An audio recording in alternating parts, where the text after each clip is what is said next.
Kapod wang'iyo mago mag mbolea, nyakuram gajuang jatend migao mar pur kod pith Mithika Linturi oloko pache kendo oyie ni mbolea mabandia ne ous ne jopur kendo koro dwaro ni obila omak kembe manoloso mbolea no kendo uso. Linturi mano ket kama tek kod penjo e nyim komiti mar od bura mochung' ne weche mag pur olero ni Kenya dhi yudo mbolea manyien mawuok e pinje maoko kochopre 12 dwe ni mondo mi ores jopur machano pur. Duol mar KEBS to obiwo seyo ne dero maduong' mar cham mar Kenya NCPB ni ne ok ochiwo ne githuolo mar nono mbolea mabandia. Jafo mara Walter Nyambaga no chope od bura kendo luona report no heyo machal kod mae. Weche ne obedo maliet e nyim komiti mar od bura marango weche mag pur kod pith. E kinde ma jatend migao mar pith kod pur Mithika Linturi okalake ne migao mare koyango mbolea mabandia no mosebedo ka chopo ne jopur e pachoka. The fertilizer that you are supplying was not good. Why did you just decided to keep quiet? Can we be able to be told how many bags were they and who is going now to meet the cost for this? Kata kamano, weche no duogo momo Linturi kendo gobade piny bang' achiel kuom apisas mag NCPB luchore kod gunia mar mbolea no kendo pedhe nyim kamiti mar od bura. Yeah, point of order, Chair. Who has come with this bag? You know, it's good to know who has brought this thing. Where is the owner? He's coming. Because the ministry is saying they don't know. The ministry that has brought. So the CS, can you own up your product? Od bura, moro bang' moro ne gwelo buru mar mbolea mabandia no. Kendo ka, emane Linturi ogoye bade piny, kendo chiko mondo ka okang' ne kambi mar SBL, michich gone ne oloso mbolea no. This is a case whereby once you are caught the parts down, you must own up.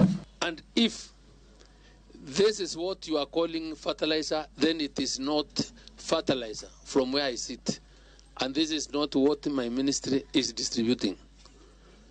So we will treat the person who has come with this bag like any other criminal. This is the first time I'm getting an exhibit. Jakom komiti no Dr. John Mutunga ne okochiwo thuolo mar gamo yweyo duol mar NCPB kendo keti orindi maliet mondo yang kambolea mane nie nyim kamiti no ne opodhi kod duol marango rang'iny mar mwandu pachoka KEBS. Kata kamano, KEBS ne okoni NCPB ne okomiyo gi thuolo mar nono mbolea no kendo ne ochiko gi mondo gidwar barua mar donje log tich makanyo. Would like to know the extent to which KEBS is thorough.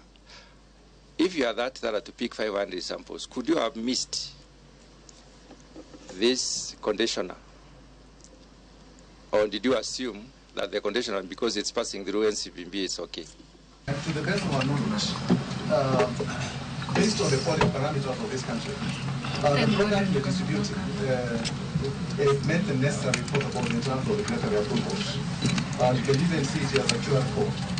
The organization confirmed that it is not necessarily ourselves national sales of the quality report. We don't have testing capabilities. The manufacturer maybe can say whether the product meets the quality parameters. Magitimore ka Linturi to kone kamiti no ne mbolea manyien dhi chope pachoka tarik 12 jo manyien kowuok e pinje ma oko mar reso jopur machano bolo kodhielo. The report now I have is that it's coming between on the 12th and 13th, which is supposed to be next week. It's around next week. Linturi bende yango ni Kenya dhi chako chenro mar loso mbolea mamagi owuon e county ma Kajiado. That we have already making ground. We've almost, in another few days, 30 days max or 45, we'll be breaking down ground for the establishment of a fertilizer factory here in Kenya, in Kajiado. Walter Nyambaga, Ramogi TV. Ramogi par ni mano ema